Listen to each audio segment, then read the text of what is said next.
안녕하십니까 여러분, 보라톤입니다. 오늘은 대출이란 무엇인가에 대해서 한번 알아보고자 합니다. 대출이 뭐죠? 신용이나 자산을 담보로 금융기관으로부터 돈을 빌릴 수 있는 능력, 돈을 빌리는 행위를 말하죠.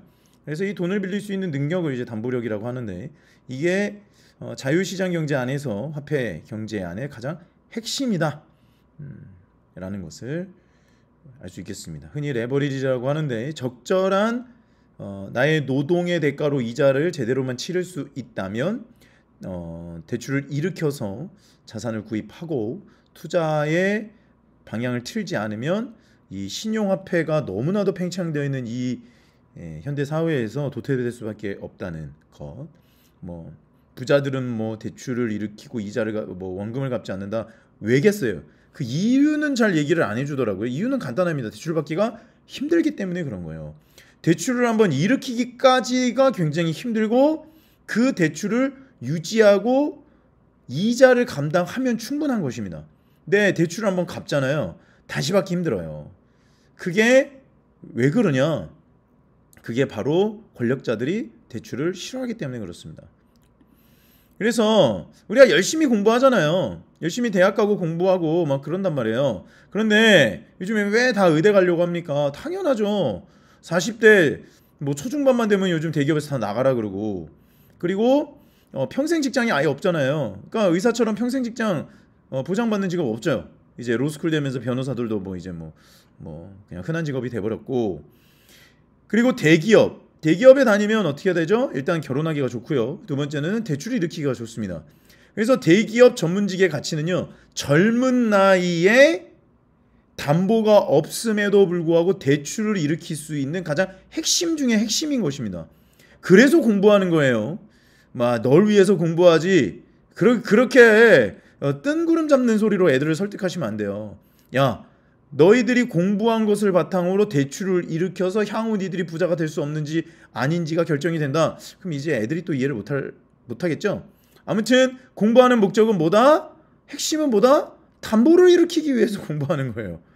생각을 해보세요. 공부하는 목적이 대기업을 가거나 전문직을 가져서 돈을 많이 벌기 위한 거다. 그 정도면 재미없죠. 그것은 담보를 일으키는 이자를 감당할 수 있느냐 없느냐, 그 이야기잖아요. 그래서 담보 실행력이 훨씬 중요한 겁니다. 현대 신용화폐 사회에서, 자유시장 경제에서 공부 잘하는 것 다 의미 없습니다. 좋은 직업이 있는 거 다 필요 없습니다. 내가 담보 실행력만 있고 그것을 추진할 수 있는 마음만 있으면 누구든지 상관없이, 내가 학벌이 초졸인지 중졸인지 고졸인지 대졸인지 무슨 상관이 있습니까? 이거를 바탕으로 담보를 실행해서 창업을 하고, 담보를 실행을 해서 자산을 일구고, 핵심인 겁니다. 나머지는요, 이제 노동의 가치는요, 그 다음에 쫓아오는 거예요. 무슨 직업을 가지든지 무슨 상관입니까? 내가 일으킨 담보에 대한 이자만 지불하면 되는 거예요. 이 개념을 바꿔야죠, 우리가. 그래서 노동의 가치는요, 대출이자를 감당함으로 화폐 경제가 팽창하는데 나를 들여보낼 수 있는 문을 열고 들어갈 수 있는지 없는지가 판가름 난다는 겁니다. 그러니까 부자들이 그렇게 감당을 하고서도 계속 다음 세대에게 자기 걸 물려주려고 하는 거예요. 왜? 명의가 바뀌는 순간 대출력이 생기는 거거든요. 명의 없는 사람은 대출력이 없습니다. 반드시 담보 가치가 있어야 되는 것이죠. 그래서 보통 주택담보대출에서 우리가 가장 중요하게 생각하는 게 뭐죠? LTV와 DSR일 것입니다. LTV는 Loan to Value를 의미하죠.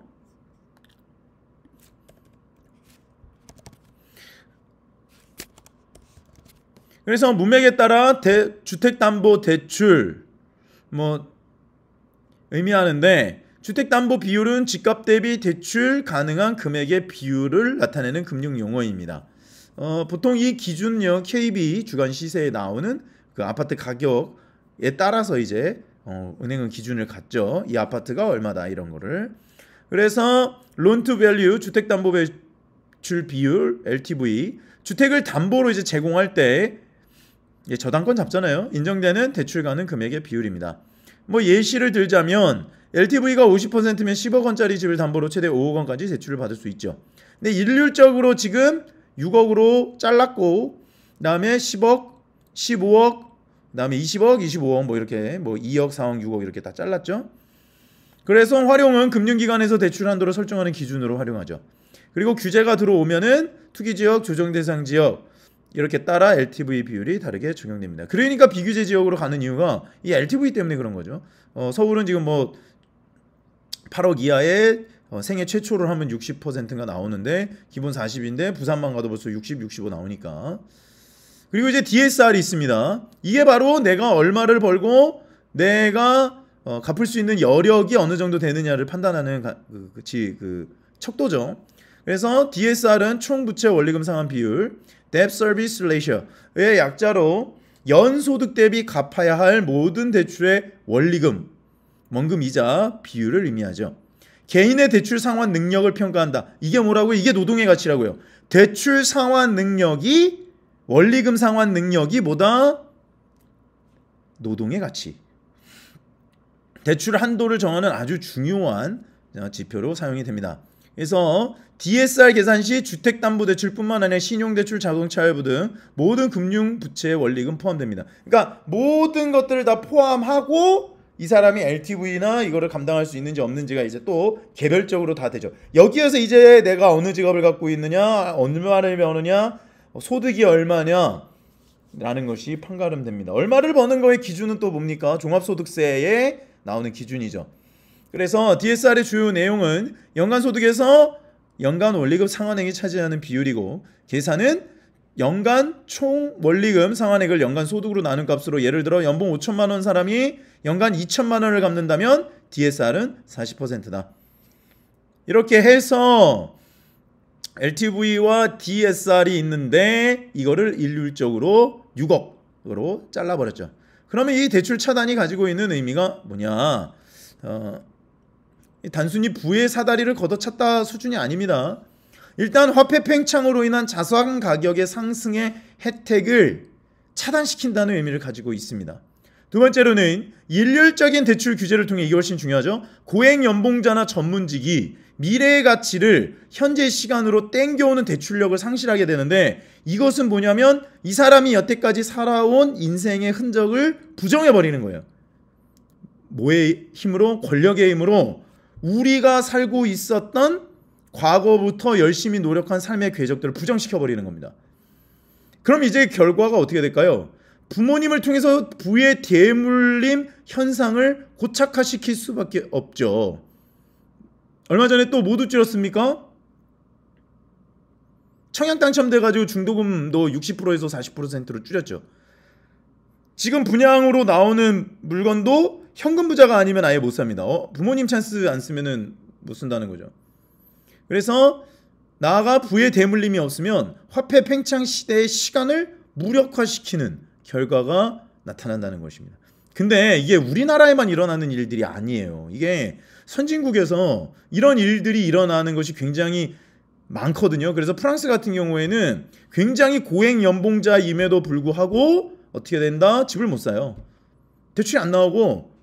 그리고 제가 얼마 전에 야, 이게 정말 부의 사다리가 점점 끊어져 가고 있구나 라는 것을 느낀 게 뭐냐면, 뉴스 꼭지 중에 하나가 뭐가 있었냐면은 성동구의 어느 아파트 단지의 전세가 이야기를 하면서 전세 대출의 취지는 저소득자들로 하여금 안정적인 주거를 하기 위해서 만들어진 거다라고 나오는데, 그 뉴스 꼭지는 그런 의미가 퇴색되고 오히려 고소득층만 담보대출을, 아니 그 전세대출을 이용하고 있다라는 의미였거든요. 저는 거기에서 그 공인중개사분이 그 이야기를 하는데, 전세로 들어오시는 분들이 전문직이나 회계사나 의사나 뭐 세무사나 굉장히 돈 많이 버시는 분들이 많습니다. 저 그 이야기를 들으면서 저는 충격을 받았어요.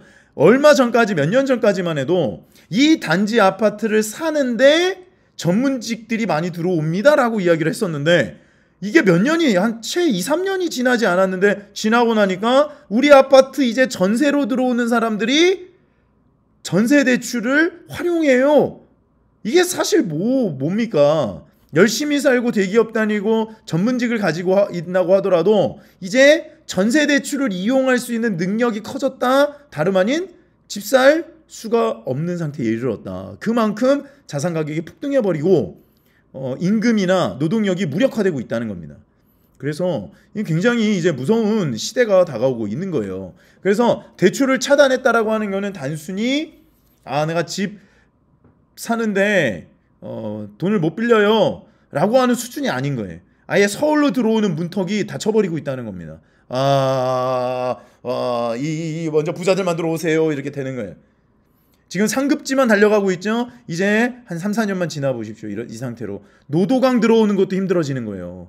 점점 이제 전세를 사시던 분들은 밀려납니다. 왜냐하면 토어제나 이런 것들이 있으면은 실거주를 해야 되잖아요. 실거주를 해서 들어가면 거기 살던 사람들 나와야 되죠. 근데 그 나오고 나서 보증금을 보니까 화폐는 팽창했죠. 보증금은 그대로죠. 하급지로 갈 수밖에 없는 거예요. 내가 그럼에도 불구하고 내가 하급지라도 빨리 집을 사야겠다 라고 하시는 분들은 하급지라도 사겠지만 거기서 또 자존심을 부리면서 나는 하급지는 절대 못 가. 또 전세나 월세를 선택하면 이제 어떻게 될까요? 이제 이게 점점 서울로 들어오는 문턱이 차단된다는 거죠. 서울에서 이제 차단되면 이제 경기도로 번져 나가는 거고, 그러니까 수도권 집중 현상이 더 강화가 되는 겁니다. 이게 참 무서운 거죠. 그렇기 때문에 우리가 대출에 대해서 한번 알아봤는데 이건 생각보다 굉장히 깊은 의미를 담고 있다. 시간의 화폐 팽창의 시절에 나의 인생을 녹여낼 수 있느냐 없느냐 굉장히 중요한 문제인 것입니다. 그래서 언제나 우리 주변을 둘러싼 조여오는 환경들을 어떻게 내가 분석하고 어떤 의미로 받아들이느냐에 따라서 나의 인생이 결정될 수도 있다라는 것을 꼭 기억하시면서 여러분들을 응원합니다. 브라톤이었습니다. 감사합니다.